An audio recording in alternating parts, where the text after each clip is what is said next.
अस्सलाम वालेकुम रहमतुल्लाहि वबरकातुह। आज के इस वीडियो में हम लोग कुत्तों के ताल्लुक़ से शरई अहकामात जानने की कोशिश करेंगे। हम जानते हैं कि मौजूदा ज़माना फ़ैशन का ज़माना है।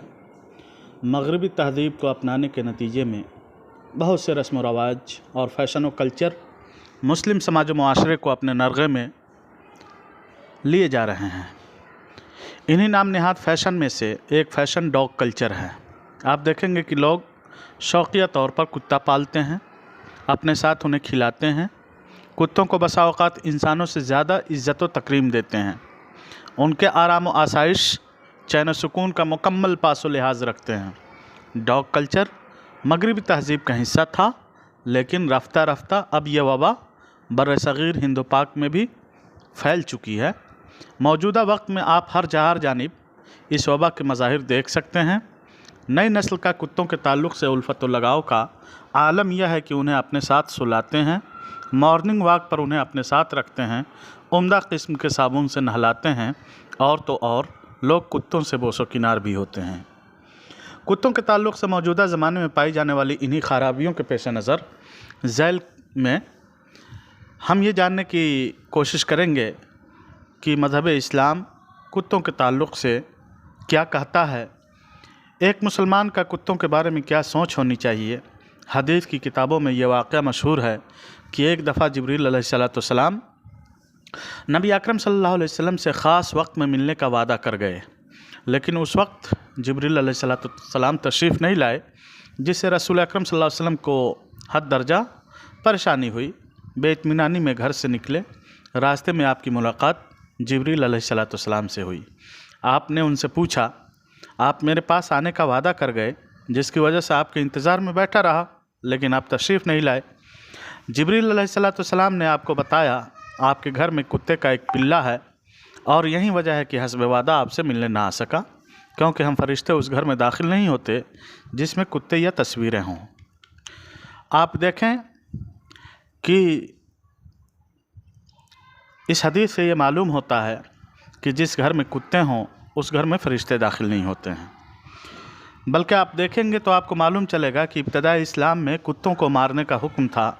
अब्दुल्लाह इब्न उमर रज़ियल्लाहु तआला अन्हु बयान करते हैं कि रसूल अकरम सल्लल्लाहु अलैहि वसल्लम ने कुत्तों को कत्ल करने का हुक्म दिया। बाद में रसूल अकरम सल्लल्लाहु अलैहि वसल्लम ने कुत्तों के कत्ल के अपने इस हुक्म से उन कुत्तों को मुस्तस्ना करार दिया जिन्हें आपने दूसरी हदीसों में पालने की इजाज़त दी थी। अब्दुल्लाह इब्न मुग़फ़्फ़ल रज़ियल्लाहु तआला अन्हु से मनक़ूल है कि रसूल अकरम सल्लल्लाहु अलैहि वसल्लम ने कुत्तों को मारने का हुक्म सादिर फरमाया। उसके बाद कहा, मा लहुम व बालुल कलाब, यानी कुत्तों के पीछे पड़े क्यों रहते हो। उसके बाद आपने शिकारी, बकरियों की निगरानी करने वाले कुत्तों को पालने की इजाज़त दी और फरमाया, इज़ा वलगल कलबु फ़िल इनाई फ़ग़सिलू सबअ मर्रातिन व आफ़िरूहु सामिना फ़ित्तुराब। जब कुत्ता बर्तन में मुंह डाल दे तो उसे 7 बार धुलो और 8वीं बार मिट्टी से धुलो। इसी माने की एक रवायत अब्दुल्लाह इब्न उमर से भी मरवी है, जिसमें उन्होंने बयान फरमाया कि रसूल अकरम सल्लल्लाहु अलैहि वसल्लम ने शिकारी, मवेशी या बकरी की हिफाजत करने वाले कुत्तों के सिवा सभी कुत्तों को मारने का हुक्म दिया। सही मुस्लिम की रवायत है। इसके अलावा अल्लाह के रसूल सल्लल्लाहु अलैहि वसल्लम ने अब्दुल्लाह इब्न मुग़फ़्फ़ल की एक दूसरी हदीस में इरशाद फरमाया है कि लौला अन्नल कलाब उम्मतुम मिनल उमम ला अमरतु बिक़त्लिहा फ़क़्तुलू कुल्ल अस्वद बहीम। अगर कुत्ते एक मखलूक न होते तो मैं उन्हें कत्ल का हुक्म जारी करता, लेकिन अब उनमें से सिर्फ़ खालिस काले कुत्तों को कत्ल किया करो। अल्लाह के रसूल सल्लल्लाहु अलैहि वसल्लम ने जिन 2 तरह के कुत्तों को मारने का हुक्म बरकरार रखा है, उनमें पहला वो मूज़ी कुत्ता है जिसके बारे में उम्मुल मोमिनीन आयशा रज़ियल्लाहु तआला अन्हा से मरवी है कि रसूल अकरम सल्लल्लाहु अलैहि वसल्लम ने इरशाद फरमाया, खम्सुन फ़वासिक़ युक़्तल्न फ़िल हिल्ल वल हरम अल-गुराब वल हिदआ वल अक़रब वल फ़अरा वल कल्बुल उक़ूर। यानी 5 किस्म के जानवर ऐसे हैं जो सब के सब फासिक हैं। उन्हें आम हालात और हालत एहराम में भी मारा जा सकता है। वो जानवर कौन कौन से हैं? कौवा, चील, चूहिया, बिच्छू और काट खाने वाला कुत्ता। सही बुखारी और सही मुस्लिम की रवायत है। और इसी तरह से दूसरा वो कुत्ता जिसको मारने की आज भी इजाज़त मौजूद है, जो बिल्कुल काला हो और उसकी आँखों के ऊपर 2 सफ़ेद निशान हों।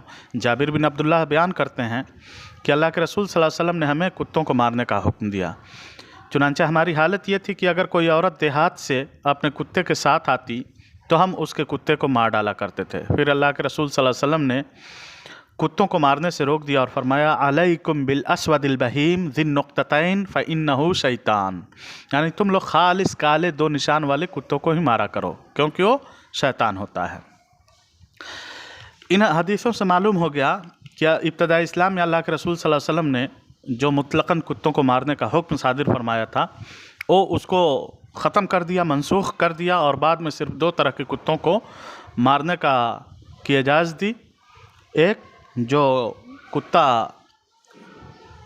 काटता है और दूसरा वो कुत्ता जो बिल्कुल स्याह होता है। इसके अलावा 3 तरह के कुत्तों को पालने की इजाज़त दी है। इसके अलावा जितने कुत्ते हैं उनको पालना हराम है। चुनांचे अबू हुरैरा रज़ियल्लाहु तआला अन्हु बयान फरमाते हैं कि मन अमसक कल्बन, मरफू रवायत है, फ़इन्नहु युनक़सु कुल्ल यौमिन मिन अमलिही क़ीरातुन इल्ला करब हासियतिन औ माशियतिन, यानी अगर कोई इंसान खेती या मवेशी की हिफाजत करने वाले कुत्तों के सिवा कोई दूसरा कुत्ता पालता है तो हर रोज़ 1 क़ीरात के बक़द्र उसका अमल कम होगा। सही बुखारी की रवायत है।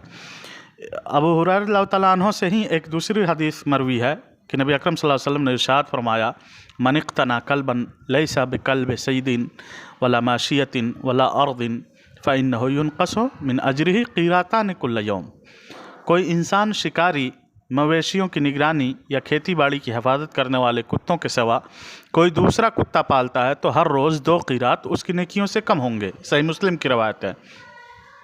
अब्दुल्लाह इब्न उमर से मरवी है कि रसूल अकरम सल्लल्लाहु अलैहि वसल्लम ने इरशाद फरमाया मन इक़्तना कल्बन इल्ला कल्ब सईदिन कल्ब माशियतिन औ कल्ब सईदिन नुक़िस मिन अमलिही कुल्ल यौमिन क़ीरात क़ाल अब्दुल्लाह व क़ाल अबू हुरैरा औ कल्ब हर्सिन, यानी अगर कोई शख्स मवेशी की निगरानी करने वाले या शिकारी कुत्ते के अलावा कोई दूसरा कुत्ता पालता है तो उसकी नेकियों में से हर रोज़ 1 क़ीरात के बक़द्र कम किया जाएगा। अब्दुल्लाह इब्न उमर कहते हैं कि अबू हुरैरा रज़ियल्लाहु तआला अन्हु के बकौल खेतों की हिफाजत करने वाले कुत्ते भी इसमें शामिल हैं।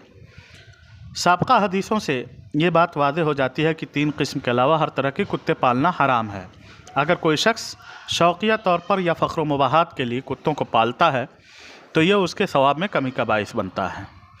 चुनांचे इमाम नबी कहते हैं कि क़द इत्तफ़क़ अस्हाबुना व गैरुहुम अला अन्नहु यहरुमु इक़्तिनाउल कल्ब लिग़ैरि हाजतिन मिस्ल अन युक़्तना कल्बन इअजाबन बिसूरतिही औ लिलमुफ़ाख़रा बिही फ़हाज़ा हरामुन बिला खौफ़। चुनांचे अब सवाल पैदा होता है कि साबका हदीसों में 3 के अलावा दूसरे कुत्ते के पालने पर 2 तरह की हदीसें वारिद हैं। एक हदीस में है कि ऐसे इंसान के अमल से 1 क़ीरात की कमी होती है, जबकि दूसरी हदीस में है कि 2 क़ीरात उसके ताल्लुक़ से तत्बीक की क्या सूरत होगी। अगर कोई इंसान तीनों कुत्तों के अलावा दूसरे कुत्ते को पालता है तो उसकी नेकियों से किस कदर कमी वाक़ होगी। तो उलमा किराम ने इन दोनों रवायतों के दरमियान तत्बीक की मुख्तलिफ़ सूरतें अख्तियार की हैं। बाद उलमा किराम ने कहा है कि अगर कुत्ता ज़्यादा मूज़ी होगा तो इंसान की नेकियों से 2 क़ीरात कम किया जाएगा और अगर कम मूज़ी होगा तो 1 क़ीरात। बाद दूसरे उलमा ने कहा है कि अल्लाह के रसूल सल्लल्लाहु अलैहि वसल्लम ने पहले बताया था कि 3 तरह के कुत्तों के सिवा दूसरे किस्म के कुत्तों को पालने से हर रोज़ 1 क़ीरात कमी वाक़ होती है, लेकिन बाद में आपने ऐसे शख्स की सज़ा में इजाफ़ा करते हुए 2 क़ीरात बताया ताकि लोग इस हराम काम की संगीनी को समझें और इस काम से की शिद्दत के साथ परहेज़ करें। इसे इमाम नबी ने शरह मुस्लिम में ज़िक्र किया है। हाफिज़ आइनी ने साबका अक़वाल के अलावा मज़ीद एक कौल ज़िक्र करते हुए कहा है कि 1 क़ीरात का ताल्लुक़ देहात से है और 2 क़ीरात का ताल्लुक़ शहरों और कस्बों से है। यानी अगर कोई शख्स देहात में बिला ज़रूरत कुत्ता पालता है तो इस सूरत में उसकी नेकियों से 1 क़ीरात की कमी वाक़ होगी, लेकिन अगर कोई शख्स शहर में कुत्ता पालता है तो उसकी नेकियों से 2 क़ीरात की कमी वाक़ होगी। तो हमने जान लिया कि कुत्ता पालना हराम है। अब सवाल पैदा होता है कि कुत्ते का बेचना कैसा है। कुत्तों को बेचने के ताल्लुक़ से बुनियादी तौर पर उलमा किराम की 2 आरा हैं, जिनमें राजिह तरीन कौल यह है कि किसी भी तरह का कुत्ता बेचना जायज़ नहीं है। मज़हब इस्लाम ने जिन कुत्तों को पालने की इजाज़त दी है, राजिह कौल के मुताबिक उन कुत्तों को भी नहीं बेचा जा सकता, क्योंकि इस ताल्लुक़ से सरीह ममानियत वारिद है। अबू जुहैफ़ा रज़ियल्लाहु ताला अन्हु बयान करते हैं कि नबी अकरम सल्लल्लाहु अलैहि वसल्लम ने कुत्ते की कीमत से मना फरमाया है। सही बुखारी की रवायत है, 1944 नंबर हदीस है। अबू मसऊद अंसारी रज़ियल्लाहु ताला अन्हु बयान करते हैं कि रसूल अकरम सल्लल्लाहु अलैहि वसल्लम ने कुत्ते की कीमत, ज़ानिया की उजरत और काहिन के प्रसाद से मना फरमाया। यह मुत्तफ़क़ अलैह रवायत है। अब्दुल्लाह इब्न अब्बास रज़ियल्लाहु ताला अन्हुमा बयान करते हैं कि रसूल अकरम सल्लल्लाहु अलैहि वसल्लम ने कुत्ते की कीमत से मना फरमाया है। अगर कोई इंसान कुत्ते की कीमत तलब करता हुआ आए तो उसकी हथेली मिट्टी से भर दो। सुनन अबू दाऊद की रवायत है, शेख अलबानी ने इसे सही करार दिया है। अबू हुरैरा रज़ियल्लाहु ताला अन्हु बयान करते हैं कि रसूल अकरम सल्लल्लाहु अलैहि वसल्लम ने इरशाद फरमाया, ला यहिल्लु समनुल कल्बी वला हुलवानुल काहिन वला महरुल बग़, यानी कुत्ते की कीमत, काहिन का प्रसाद और ज़ानिया की उजरत हलाल नहीं है। यह भी सुनन अबू दाऊद की रवायत है और शेख अलबानी ने इसे सही करार दिया है। ये राजिह कौल है, लेकिन बाद उलमा किराम ने शिकारी कुत्ता बेचने को जायज़ करार दिया है। उन्होंने जाबिर बिन अब्दुल्लाह की उस हदीस से इस्तिदलाल किया है जिसमें वारिद है कि रसूल अकरम सल्लल्लाहु अलैहि वसल्लम ने शिकारी कुत्ते के अलावा सभी कुत्तों और बिल्लियों की कीमत से मना फरमाया है। लेकिन उलमा मुहक्किकीन ने कहा है कि ये और इस जैसी रवायतों से इस्तिदलाल दुरुस्त नहीं है, इस वजह से कि ये सभी रवायतें ज़ईफ़ हैं। जाबिर बिन अब्दुल्लाह की रवायत में मज़कूर इल्ला कल्ब सैदिन की इस्तिस्ना ज़ईफ़ है। इमाम नसई ने इस रवायत को ज़िक्र करने के बाद इसे मुनकर कहा है। इमाम सिंधी ने सुनन नसई के हाशिया में लिखा है कि यह रवायत बइत्तिफ़ाक़ मुहद्दिसीन ज़ईफ़ है। तो इस तरह की रवायतों से इस्तिदलाल करते हुए ये कहना कि जिन कुत्तों को अल्लाह के रसूल सल्लल्लाहु अलैहि वसल्लम ने पालने की इजाज़त दी है, उन कुत्तों को बेचना या ख़रीदना जायज़ है, ये दुरुस्त नहीं है, क्योंकि ये तमाम रवायतें ज़ईफ़ हैं, साबित नहीं हैं। उसके बाद एक मसला यह है कि कुत्तों को घरों में रखना जायज़ है या नहीं। तो अल्लाह के रसूल सल्लल्लाहु अलैहि वसल्लम ने 3 किस्म के अलावा दीगर कुत्तों को पालने से मना फरमाया है। यह हकीकत है, हमने इस बात को जान लिया। इंसान या तो शिकारी कुत्ते पाल सकता है, मवेशी के मुहाफिज कुत्ते, या फिर जो घर वगैरह की निगरानी कर सकें ऐसे कुत्ते पाल सकता है। अगर कोई इन 3 किस्म के कुत्तों को पालता है तो उस पर कोई हर्ज नहीं है, लेकिन इन कुत्तों को घर में या सोने की जगह रखने से बिल्कुलिया गुरेज करना चाहिए। इंसान को चाहिए कि ऐसे कुत्तों को रहने के लिए घर से बाहर कोई जगह बना दे, क्योंकि इन कुत्तों की सोहबत और उनके साथ बूतोबाश इंसान की सेहत के लिए सख्त मुज़िर है। नीज़ अल्लाह के रसूल सल्लल्लाहु अलैहि वसल्लम ने फरमाया है कि ला तदखुलिल मलाइका बैतन फ़ीही कल्बुन, यानी फ़रिश्ते ऐसे घरों में दाखिल नहीं होते जिनमें कुत्ते हों। सही बुखारी की रवायत है। अल्लाह के रसूल सल्लल्लाहु अलैहि वसल्लम ने शिकारी, मवेशी या मुहाफिज कुत्तों की परवरिश की इजाज़त देने के बावजूद इस मामले में उन्हें मुस्तस्ना नहीं किया है, बल्कि एक उमूमी बात बताई है कि जिस घर में कुत्ते हों उसमें फ़रिश्ते दाखिल नहीं होते। लिहाजा शिकारी, मवेशी या घरों के हिफाजत करने वाले कुत्तों को भी घरों में रखना बहर सूरत दुरुस्त नहीं है। उलमा किराम का यही फतवा है कि किसी भी तरह के कुत्तों को घर में नहीं रखा जा सकता है। अब सवाल पैदा होता है कि कुत्ते पाक हैं या नापाक। कुत्तों की पाकी और नापाकी के ताल्लुक़ से उलमा किराम का सख्त इख्तलाफ है। शेखुल इस्लाम इब्न तैमिया ने मजमूउल फतावा में लिखा है कि कुत्ता के ताल्लुक़ से उलमा के 3 मशहूर अक़वाल हैं। पहला कौल यह है कि कुत्ता पाक है, हत्ता कि उसका तर हिस्सा भी, यह इमाम मालिक की राय है। दूसरा कौल है कि कुत्ते का पूरा वजूद नापाक है, हत्ता कि उसका बाल और ज़ाहिरी हिस्सा भी, यह इमाम शाफ़ई और एक रवायत के मुताबिक इमाम अहमद की राय है। तीसरा कौल यह है कि उसका ज़ाहिरी हिस्सा, बाल वगैरह पाक है और उसका तर हिस्सा, लुआब दहन वगैरह नापाक है। यह इमाम अबू हनीफ़ा रवायतों में से एक के मुताबिक इमाम अहमद की राय है और यही सही कौल भी है। चुनांचे अगर इंसान के जिस्म या बदन से कुत्ते के बाल की रुतूबत लग जाए तो उसकी वजह से वो नापाक नहीं होगा। इसके अलावा अमीर सनानी ने सुबुलुस सलाम में कुत्ते की नजासत और नजासत की बहस को ज़िक्र किया है और कुत्ते को नजिस ऐन करार दिया है और कहा है कि लुआब दहन, जिसका पिघला हुआ तर हिस्सा, जब वो नापाक है तो पूरा जिस्म नापाक होगा। लेकिन शेखुल इस्लाम ने جو احناف کی رائے ہے اسی کو راجح قرار دیا ہے، اور وہیں بات درست معلوم ہوتی ہے، کیونکہ حدیثیں اسی بات کا پتہ دیتی ہیں۔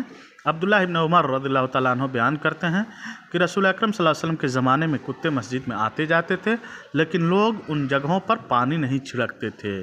یہ روایت اس بات کی کا بیان ثبوت ہے کہ کتے کا ظاہری حصہ بال وغیرہ ناپاک نہیں ہے، کیونکہ اگر کتے کا ظاہری حصہ ناپاک ہوتا تو پھر کتے مسجد نبوی میں نہیں داخل ہو پاتے، اور اگر غلطی سے داخل ہو بھی جاتے تو پھر نماز کے وقت مسجد کو دھلا جاتا۔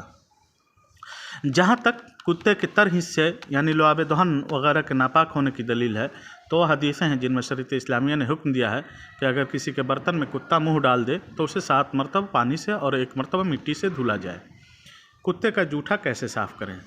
اگر کتا برتن میں منہ ڈال دے تو ایسی صورت میں اسے 7 بار دھونا ضروری ہے۔ ابو ہریرہ رضی اللہ تعالیٰ عنہ سے روایت ہے کہ رسول اکرم صلی اللہ علیہ وسلم نے ارشاد فرمایا کہ طہور اناء احدکم اذا ولغ فیہ الکلب ان یغسلہ 7 مرات اولاہن بالتراب، یعنی جب تم میں سے کسی کے برتن میں کتا منہ ڈال دے تو اس کی صفائی کا طریقہ یہ ہے کہ اسے 7 مرتبہ دھلے اور پہلی مرتبہ مٹی کا استعمال کرے۔ صحیح مسلم کی روایت ہے۔ عبداللہ ابن مغفل رضی اللہ تعالیٰ عنہ سے مروی ہے کہ رسول اکرم صلی اللہ علیہ وسلم نے ارشاد فرمایا اذا ولغ الکلب فی الاناء فاغسلوہ 7 مرات افروہ الثامنہ فی التراب، جب کتا برتن میں منہ ڈال دے تو اسے 7 مرتبہ دھلو اور 8ویں مرتبہ مٹی کا استعمال کرو۔ صحیح مسلم کی روایت ہے۔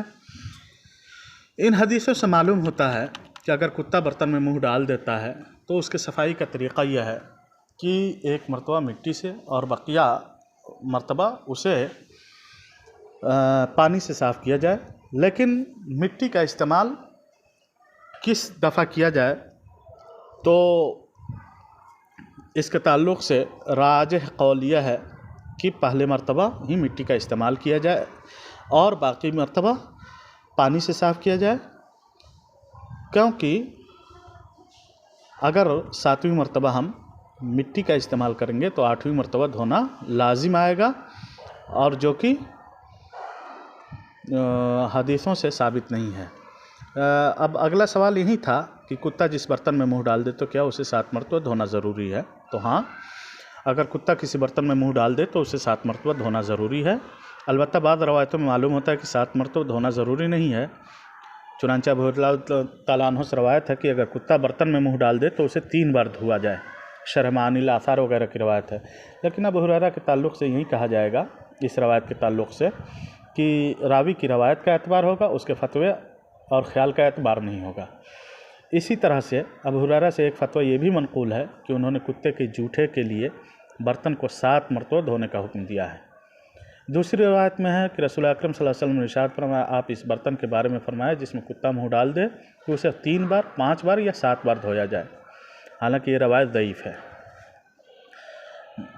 اب سوال پیدا ہوتا ہے کہ کتنی مرتبہ کس مرتبہ مٹی کا استعمال کیا جائے، تو اس تعلق سے 4 روایتیں وارد ہوئی ہیں۔ اولاہن، اخراہن، احداہن، السابعہ، الثامنہ۔ امیر صنعانی نے سبل السلام کے اندر سابقہ تمام روایتوں کی طرف اشارہ کرنے کے بعد ذکر کیا ہے کہ اولاہن والی روایت دیگر روایتوں پر راجح ہے، اور کتے کے جوٹھا کیے ہوئے برتن کی صفائی کے وقت پہلی بار مٹی کا استعمال ضروری ہوگا۔ امیر صنعانی نے اولاہن یعنی پہلی مرتبہ مٹی کے استعمال کی ارجحیت کی توجیہ بیان کرتے ہوئے کہا ہے کہ اولاہن والی روایتیں مضبوط اور مستحکم ہیں، نیز انہیں امام مسلم نے اپنی صحیح میں روایت کیا ہے، جو کہ سبب ترجیح میں سے ایک اہم سبب ہے کہ کسی حدیث کو شیخین میں سے کسی نے اپنی صحیح میں روایت کیا ہو۔ اب اس کے علاوہ ایک سوال رہ جاتا ہے کہ کیا کتے کے جوٹھے کو صاف کرنے کے لیے مٹی کا استعمال ضروری ہے، یا موجودہ زمانے میں صابن، شیمپو یا اس طرح کے جو لکوڈ وغیرہ آئے ہیں ان کے استعمال سے بھی کام چل جائے گا؟ تو اس تعلق سے یاد رہنا چاہیے کہ مٹی کے اندر کتے کی نجاست کو صاف کرنے کی جو صلاحیت موجود ہے وہ نئے زمانے میں جو لکوڈ بنے ہیں یا جو صابن وغیرہ بنے ہیں ان میں وہ صلاحیت موجود نہیں ہے۔ اور شارع نے جب مٹی کی صراحت کی ہے تو ہمیں یہ کوئی حق نہیں پہنچتا کہ ہم مٹی کو چھوڑ کر کے کسی دوسری چیز کا استعمال کریں، کیونکہ اللہ کے رسول صلی اللہ علیہ وسلم کے زمانے میں بیر کے پتی اور اشنان وغیرہ بھی پائے جاتے تھے، لیکن اللہ کے رسول صلی اللہ علیہ وسلم نے ان چیزوں کا حکم نہ دے کر کے مٹی کے ذریعے سے کتے کے جوٹے کی صفائی کا حکم دیا، جو اس بات کی دلیل ہے کہ واقعی اس کے اندر کتے کے جوٹے کی صفائی کی کوئی خصوصی صلاحیت موجود ہے، اسی وجہ سے اللہ کے رسول صلی اللہ علیہ وسلم نے ایسا کرنے کا حکم دیا۔ واللہ تعالی عالم۔ امید ہے کہ یہ باتیں ہم نے سمجھ لی ہوں گی اور ان باتوں کا ہم خصوصی خیال رکھیں گے۔ اللہ رب العزت سے دعا ہے کہ بارہ اللہ تو ہمیں ان باتوں پر عمل پیرا ہونے کی توفیق ارزانی فرما، آمین۔ السلام علیکم ورحمۃ اللہ وبرکاتہ۔